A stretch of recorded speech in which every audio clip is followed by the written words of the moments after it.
पैमाने पर खड़े दुनिया के दो देश रूस और यूक्रेन के बीच जंग थमने का नाम नहीं ले रही है। सोमवार की सुबह फिर एक बार रूस ने यूक्रेन की राजधानी कीव को अपना निशाना बनाते हुए मिसाइल से जोरदार हमला किया। इस हमले में 8 लोगों की मौत हुई है तो वहीं 24 लोग घायल बताए जा रहे हैं। कीव के मेयर विटाली क्लिट्स्को ने दावा किया है कि सुबह करीब 8 बजे से शहर की इमारतों के ऊपर काला धुआं दिख रहा था, साथ ही धमाकों की आवाज आ रही थी।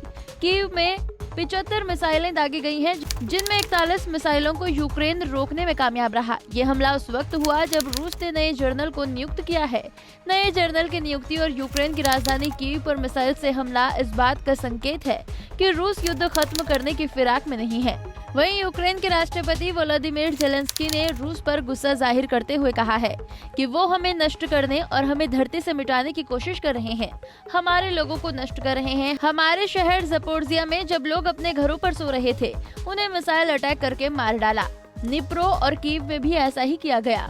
हवाई हमलों में सायरन पूरे यूक्रेन में कम नहीं हो रहे हैं, मिसाइलें लगातार गिराई जा रही हैं। दुर्भाग्य से लोग मर रहे हैं और घायल पड़े हैं। वहीं स्थानीय लोगों का कहना है कि सुबह से ही शहर में हमले के सायरन बजने शुरू हो गए थे। रूस ने सिर्फ लोगों को ही अपना निशाना नहीं बनाया, बल्कि यूक्रेन के राष्ट्रपति ज़ेलेंस्की के ऑफिस पर भी हमला किया है। तो वहीं यूक्रेन की राजधानी कीव पर हमले की वजह रूस और क्रीमिया को जोड़ने वाला एक पुल बताया जा रहा है, जो विस्फोट की वजह से समुद्र में समा गया था। दरअसल शनिवार को रूस और क्रीमिया को जोड़ने वाले पुल पर एक ट्रक में रखे विस्फोटकों पर आग लग गई थी, जिससे बड़ा धमाका हुआ था।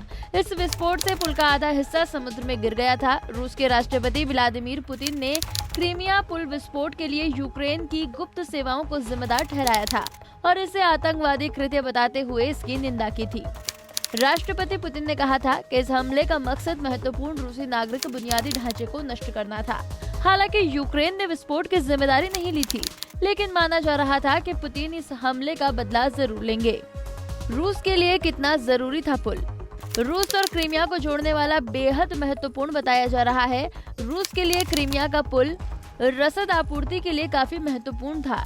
यूक्रेन में लड़ रहे रूसी सैनिकों को रूस इसी रास्ते के जरिए हथियार और अन्य जरूरी सामान पहुंचा रहा है। पुल के टूटने से रूस के सामने चुनौती थी कि वो सैनिकों को अब कैसे रसद भेजेगा। वहीं रूस का कहना है कि पुल का कुछ हिस्सा चल रहा है।